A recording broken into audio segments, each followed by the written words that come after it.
Olá, está começando mais um Talk Tag, um programa do canal Metô e dessa vez em parceria com a produtora Delta, diretamente dos estúdios da Universidade Metodista de São Paulo, em São Bernardo do Campo. Eu sou Giovanna Fasani e nesta temporada estamos abordando como tema central o Brasil do amanhã, perspectivas pós-pandemia. E hoje trazendo mais um tema em que a pandemia impactou diretamente, mas dessa vez positivamente. É o esporte eletrônico ou e-sports, que de acordo com a Juniper Research e o Newzoo, o mercado de esportes deve crescer 70% nos próximos 4 anos. Hoje, o mercado já movimenta cerca de 2,1 bilhões de dólares e é esperado que chegue a 3,5 bilhões em 2025 em todo o mundo. Ainda em crise, a nossa América Latina é considerada uma região chave para esse crescimento nos próximos 4 anos, com o Brasil já posicionado em terceiro lugar no mundo em consumos de jogos eletrônicos, perdendo apenas para a China e os Estados Unidos. E para conversar um pouco mais sobre esse assunto no Brasil, trouxemos aqui o Renan Aspert, que é sócio proprietário da MVP Network, uma empresa especializada na produção completa de eventos de esportes eletrônicos. Olá, Renan, tudo bom? Olá, boa noite, Giovanna. Boa noite a todo mundo que está assistindo a gente aqui hoje. Renan, para começar a nossa conversa, me fala um pouquinho como que é ter uma empresa focada em eventos de esportes eletrônicos no Brasil atualmente. Bem trabalhoso. É assim, é uma realização de vida minha. Esportes, eu estou há mais de 10 anos trabalhando com isso. Eu comecei quando tudo era mato. Eu era literalmente. Eu era operador de liga e sim, fui crescendo, pegando experiência. E o esporte foi crescendo junto, né? Ele também estava no seu início, principalmente no Brasil.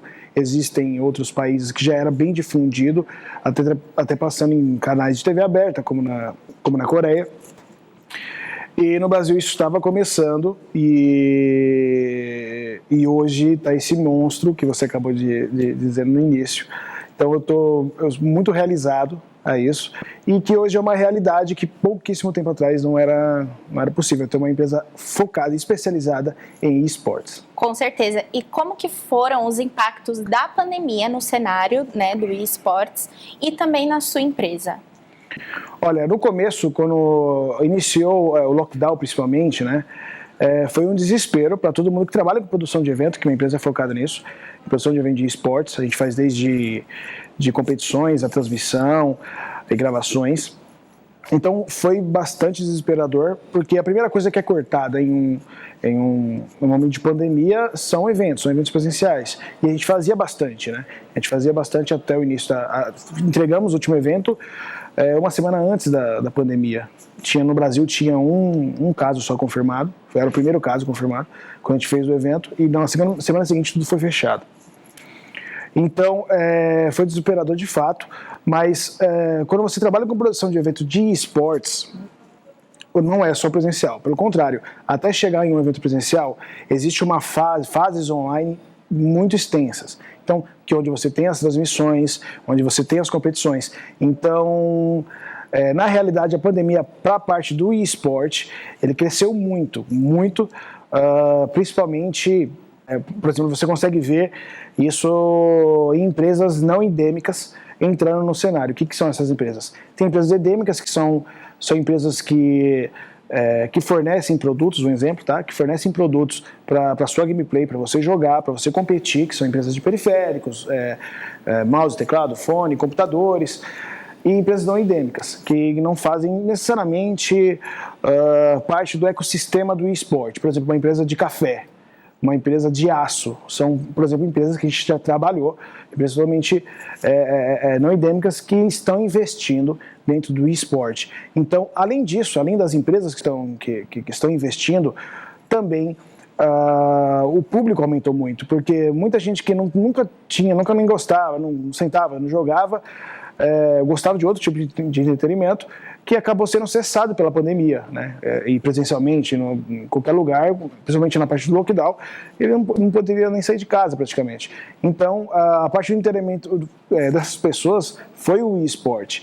Então, teve um crescimento. Então, pessoas que não tiveram acesso começaram a ter muito acesso dentro Isso aumenta todo o ecossistema do eSport. Então, mais pessoas jogando, mais empresas investindo, mais conteúdo sendo criado. Então, isso enriqueceu o eSport.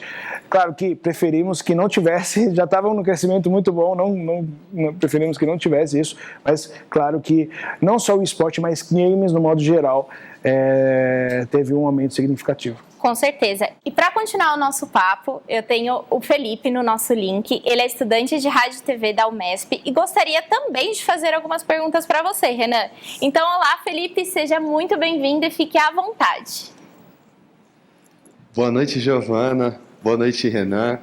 Sou Felipe, daqui da Universidade Metodista, e eu gostaria de fazer uma pergunta. Quais são as áreas necessárias de estudo para que alguém possa ingressar no mercado do esporte eletrônico? Olha, muito interessante a sua pergunta, Felipe. E aí, Renan, conta pra gente. Então, Felipe, primeiro, no esporte existem diversas vertentes.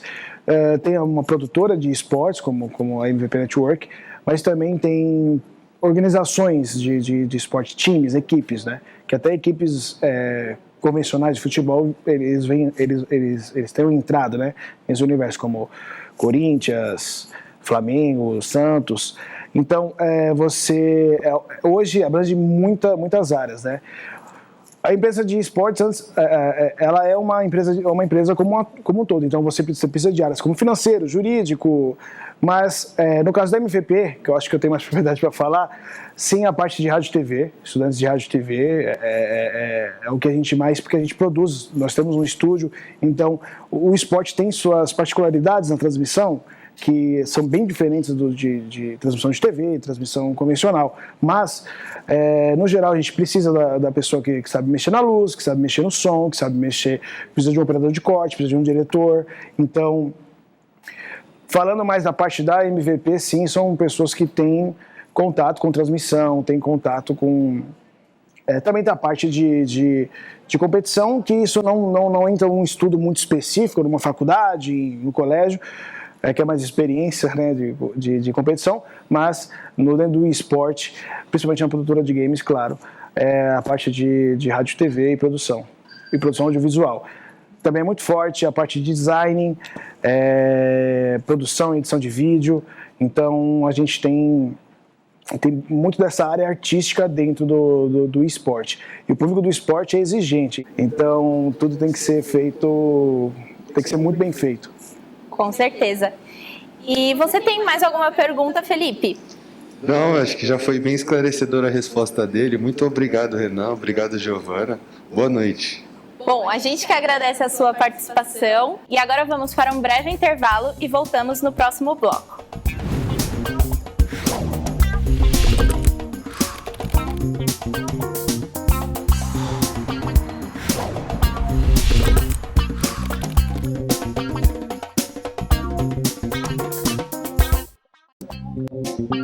E estamos de volta com o Talk Tag. Para continuarmos o nosso papo sobre o Brasil do amanhã, perspectivas no pós-pandemia, mais especificamente falando do mercado de esporte eletrônico no Brasil, continuando aqui com o Renan Aspert, sócio proprietário da MVP Networking, uma empresa especializada na produção completa de eventos de esportes eletrônicos, falamos no primeiro bloco como a pandemia influenciou o cenário e a entrada de novos talentos na área.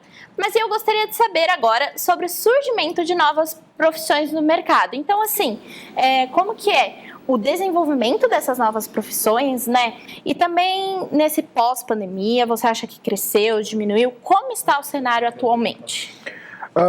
As profissões que foram geradas pelo eSports cresceu muito, como o crescimento do esporte e o crescimento em produção e esportes aumentou demais, então essas profissões vêm crescendo também, surgindo a cada dia. Por exemplo, o narrador. Antes você não imaginava que era possível narrar um jogo de videogame, né? Hoje em dia tem profissionais muito bem pagos, chegando em níveis quase equivalentes de esporte tradicional. Então, tem narrador, tem streamer, tem youtuber, então criador de conteúdo, influenciador no modo geral, que vem crescendo muito depois da pandemia, principalmente também. Certo, Renan. E para falar mais sobre essas novas profissões que estão surgindo, estamos também aqui com o Felipe Rodrigues, mais conhecido como Balones. Ele é fotógrafo, streaming, analista e comentarista de Dota 2 e CSGO. Oi, Felipe, tudo bem? Seja muito bem-vindo.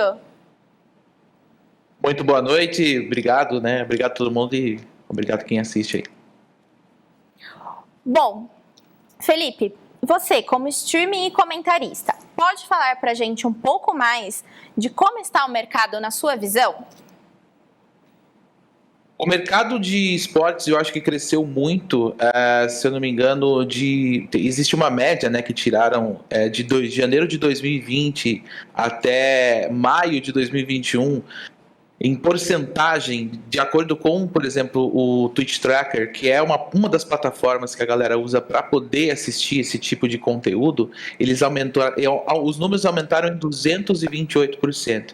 Então, assim, além das próximas probabilidades de aumentar bastante também, acho que cresceu muito e tende muito a crescer.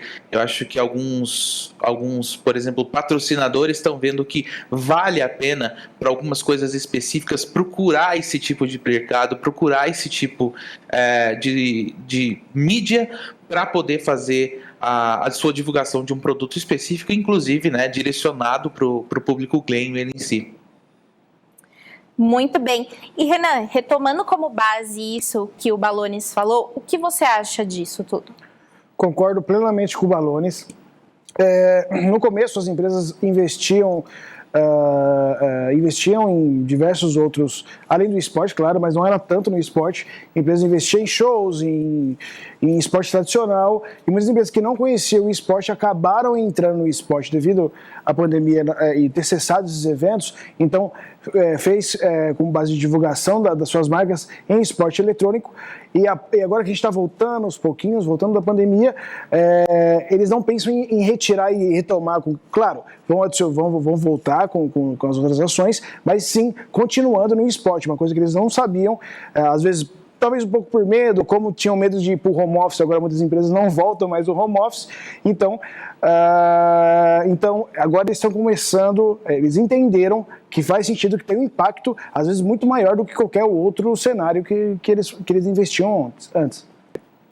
Muito bem. E qual seria a sua dica como uma empresa no ramo, e alguém também mais experiente, para o Balones e também para todos que estão nos assistindo, que desejam crescer nesta carreira?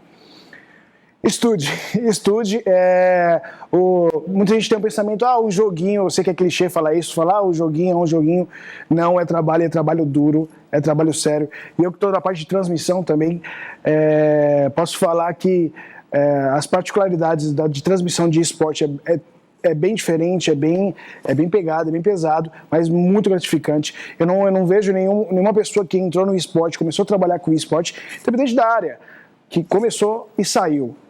Todos que entraram ficaram e assim, se você quer trabalhar, como eu falei, correria, mas é apaixonante, cara. Quem tá lá dentro, só para quem tá lá dentro como eu, como Balones também, pode falar que não tem realização maior de vida de trabalho, de estar dentro do esportes, trabalhando no esportes.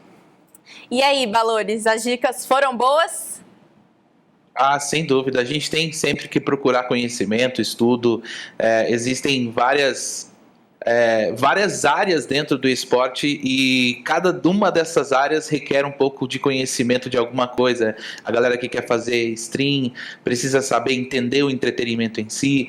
A galera que está dentro, né, dos eventos, tudo mais. Narradores, inclusive, conheço muitos que já estudaram jornalismo, estudaram rádio e TV e realmente precisavam ter esse conhecimento para ir um pouco além, né? Para poder realmente buscar horizontes um pouco mais altos e resultados bem interessantes, até para atrair realmente além do público, atrair também futuros investimentos das empresas, assim como o Renan comentou. Com certeza. Então tá certo, Felipe. Muito obrigada pelo papo e também pela sua presença aqui no Talk Tag de hoje. Muito sucesso na sua carreira. Abro o espaço para você se despedir e dar o seu recado final. Bom, agradeço a todo mundo. Uma ótima noite e é nóis. E para a gente finalizar o nosso papo aqui com o Renan, eu vou entrar na grande discussão dos esportes eletrônicos. Bom, Renan, o que você acha da inserção dos esportes dentro de competições já existentes no esporte convencional? Isso já vem acontecendo, eu até pude acompanhar. Na verdade, eu também faço parte, além da MVP Network, eu sou diretor de esportes da FUP, da Federação Universitária Paulista de Esportes. Então, eu venho fazendo um trabalho da qual é a empresa junto com a FUP desde 2019, de esportes. Existe lá o CPU, que é o Campeonato Paulista Universitário, e também agora tem a vertente CPUE, que é o Campeonato Paulista Universitário de Esportes. E vem fazendo grande sucesso. Também a CBDU, junto com o JUBES, né, que é os Jogos Universitários Brasileiros, que em 2019, antes da pandemia, teve em Salvador, na Bahia, que foi junto com os esportes. Eu fui para lá e foi um evento incrível. Foi, cara, fazer essa união faz sentido. Eu estava lá para provar, então eu faço isso para provar, então faz sentido. E acho que quebrou um pouco desse paradigma, esporte não é esporte. Eu acho que isso já acabou, faz total sentido essa união. Com certeza. E ficamos por aqui com mais uma edição do Talk Tag, falando nessa temporada sobre o Brasil do amanhã, perspectivas do pós-pandemia. Muito obrigada pela participação de todos aqui no programa, ao Felipe Fidelis, ao Felipe Rodrigues e, claro, ao Renan Asperti. E também agradeço a parceria entre o Canal Metô e a produtora Delta da Universidade Metodista de São Paulo. E não se esqueça de se inscrever no canal do Canal Metô e em nossas redes sociais. Até o próximo Talk Tag!